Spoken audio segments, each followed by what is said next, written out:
Vídeo com informações do Flamengo, é claro, que se reapresentou nessa sexta-feira e iniciou a preparação para pegar o Atlético Goianiense no domingo, jogo no Maracanã, jogo que, na minha visão, eu sei que é difícil falar de obrigação no futebol brasileiro, mas a verdade é essa. O Flamengo tem a obrigação de vencer o Atlético Goianiense no domingo, Atlético Goianiense que hoje é o lanterna do Campeonato Brasileiro, tem um treinador que, na minha visão, é fraco atualmente, o técnico Wagner Mancini, e o Flamengo tem praticamente o elenco inteiro à sua disposição. Inclusive, vamos trazer atualizações do Bruno Henrique, jogador que está entregue ao departamento médico. Será que tem chance de jogar no domingo?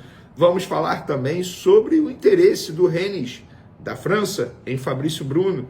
Ouvimos duas pessoas da diretoria do Flamengo e vamos trazer aqui para vocês o que eles falaram, o que eles comentaram em relação a esse possível interesse do clube francês no zagueiro Fabrício Bruno. E também tem dois assuntos que está dando o que falar lá nos bastidores da Gávea, inclusive assuntos esses que estão sendo levados ali para o xadrez da eleição. É isso mesmo. São dois assuntos que estão rachando a Gávea. A verdade é essa.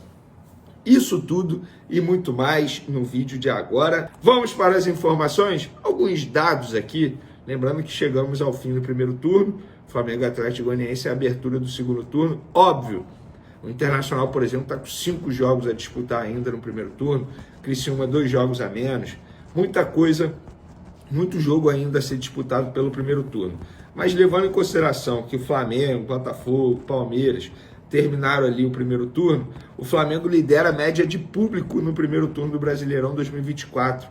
Para vocês terem noção, o Flamengo, primeiro colocado, 51.235 pessoas. Vocês têm noção disso?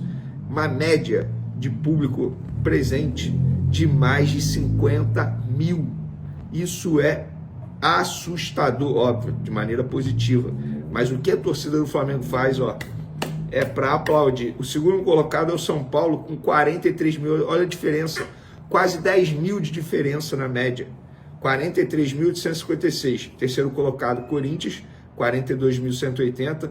Quarto colocado, Bahia, 37.240. E o quinto colocado é o Palmeiras, 30.928. O que me surpreende é o Botafogo, mesmo líder atualmente, não está nem no top 5 de média de público no primeiro turno. Eu acho isso feio demais. Porém, enfim, fica aí o registro para vocês. Outra estatística importante, o Pedro foi o líder em gols e em participações em gols no primeiro turno do Brasileirão 2024. 18 jogos, 9 gols, 5 assistências, ou seja, 14 participações, 102 minutos para disputar uma participação de gol, 56% de conversão de chances claras, 5 grandes chances criadas e uma nota aí lá no site SofaScore de 7.24. Bem demais o Pedro no primeiro turno, tá voando de fato. Por falar em Pedro, o Carlinhos tem sido um jogador que tem entrado muito ali no setor ofensivo, muito não, né? Tem entrado em alguns jogos e tem dado conta do recado. E ele deu uma entrevista à Flá TV e falou sobre o Davi Luiz, uma relação bem boa. Eu sempre falei isso, cara, que hoje, que o zagueiro que hoje está muito bem tecnicamente, novamente, né? Ele passou por uma fase ruim, ele sempre foi importante para o Flamengo nos bastidores, já ajudou e ajuda muitos atletas no dia a dia, sobretudo os jovens. E o Carlinhos falou o seguinte, cara, declaração maneira demais. Abre aspas, um cara de Deus colocou no meu caminho para me ajudar. É um cara que é sem palavras. Até em uma conversa que eu tive com minha esposa, falei para ela que vim para o lugar certo, onde tem pessoas que olham o lado do ser humano primeiro, para depois olhar o lado do jogador. Gente, isso aqui parece bobagem, mas é sensacional, cara. O Carlinhos se sentiu abraçado. E o Carlinhos passou por um período aí difícil na vida pessoal. Perdeu a mãe, sabe, complicado, passou por uns problemas físicos também, e agora está à disposição e tem ajudado sempre que possível. E por falar em atacante, vocês lembram daquele Thiaguinho, que o Flamengo contratou lá em 2019, junto ao Náutico, status de promessa, custando mais de 7 milhões de reais por mês. Hoje ele está emprestado ao 13.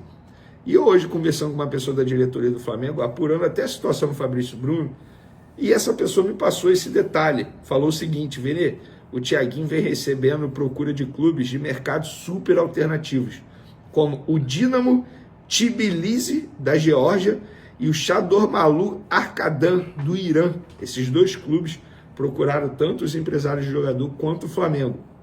O Flamengo topa fazer negócio, tá? Em definitivo, inclusive, sem receber compensação financeira, mas impõe exigências, que são elas: ficar com pelo menos 50% dos direitos econômicos do atacante de uma futura venda, e o vínculo do Thiaguinho com esse clube que ele for ser de pelo menos 3 anos. Por que isso? Porque é o tempo que o Flamengo entende que ele terá de maturação, ou seja, pelo menos 3 anos nesse clube para depois ele render algo e aí o Flamengo ter um lucro futuramente com a venda dele. O Flamengo fez esse modelo de negócio recentemente com o Daniel Cabral. O volante foi cedido de graça ao Estrela Amadora, o Flamengo manteve 50% e um contrato de 4 anos entre Daniel Cabral e Estrela Amadora. Então, o Flamengo tem, assim, gente, não é nada por acaso. São estudos, sabe, levantamentos que o Flamengo, a diretoria do Flamengo faz internamente para poder, entre aspas, definir esse tipo de situação. Então fica aí a informação para vocês. Agora, 2 assuntos que estão dividindo a Gávea. Você já deve ter lido em algum lugar, escutado, que o Flamengo está negociando a compra de parte do Leixões, clube lá de Portugal. Um clube que está passando por dificuldades financeiras, inclusive na parte jurídica.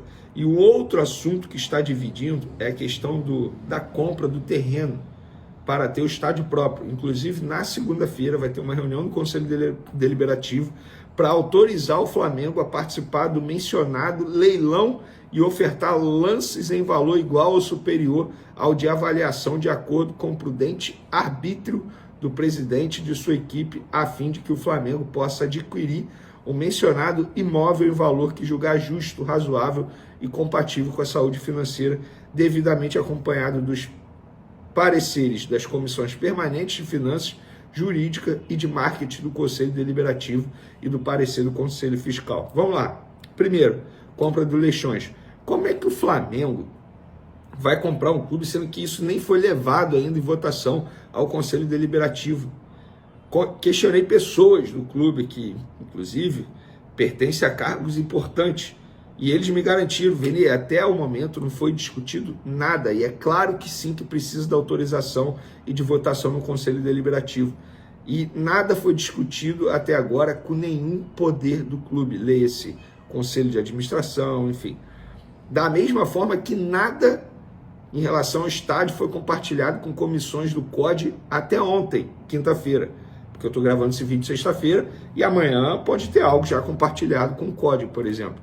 Não há estudo de viabilidade econômica, olha isso. Não há estudo de viabilidade econômico-financeira. Ninguém está. A pessoa me falou o seguinte: ninguém é contra, mas todos querem ver um estudo de viabilidade que não foi apresentado até o momento pela gestão.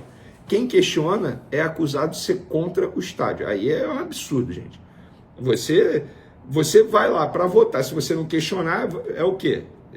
Você vai lá apenas para, ok, beleza, sim, top. Não é assim. Você tem que entender o que você está votando. Não é simples, não é um assunto simples. Então fica aí o registro, porque esse assunto está dividindo a Gávea. Você é contra, então você é da oposição. Ano eleitoral, gente. Prepare-se, porque a gente vai ver muito assunto nesse sentido, nesse período eleitoral. Falando de campo e bola, Bruno Henrique está fora do jogo contra o Atlético Goianiense. Ele avançou, vou ler aqui o que a pessoa me falou, na íntegra. Ó, vamos lá. Evoluiu sim em relação ao Bruno Henrique. Ainda está no trabalho com os fisioterapeutas, mas foi para o campo. Já é uma evolução. O próximo passo é ir para a transição física. Então está fora do jogo contra o Atlético Goianiense. O departamento médico, os fisioterapeutas tentam deixá-lo à disposição para quarta-feira, quando o Flamengo enfrenta o Palmeiras no jogo de ida da Copa do Brasil. Para mim seria um baita reforço caseiro. Lembrando que é só o Bruno Henrique que está entregue ao DM, aos fisioterapeutas. Os demais jogadores estão à disposição do técnico Tite. Fabrício Bruno, galera. Ontem a gente trouxe aqui no vídeo que o Fabrício Romano, jornalista italiano, noticiou que o Rennes tem interesse no Fabrício Bruno. Lá no Flamengo me disseram o seguinte: os empresários nos avisaram que o Rennes já fez uma proposta e tem interesse no jogador, fez uma proposta para o jogador, e agora o Flamengo aguarda a proposta chegar lá no clube. Para tirar o Fabrício Bruno do Flamengo, vou falar exatamente o que essas duas pessoas me falaram. Não será fácil.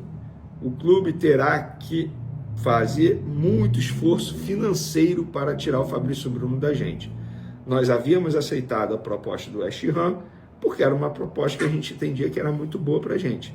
Se não for uma proposta nesse nível, vai ser difícil tirá-lo daqui. É isso. Então o Rennes, de fato, tem interesse, já fez proposta ao jogador, segundo foi passado à diretoria do Flamengo, pelos empresários do atleta, e agora vai ter essa negociação aí com o Flamengo. Se vai dar certo ou não, só o tempo dirá, e nós aqui do canal Vene Casagrande, no caso eu, estaremos acompanhando de perto para poder noticiar para vocês, passo a passo, dessa possível novela, como é a novela do Claudinho, que nesse momento está no Vale a Pena Ver de Novo, porque não tem nenhuma novidade. Valeu, galera! Um beijo para vocês, forte abraço, curta o final de semana com moderação. Valeu, fui!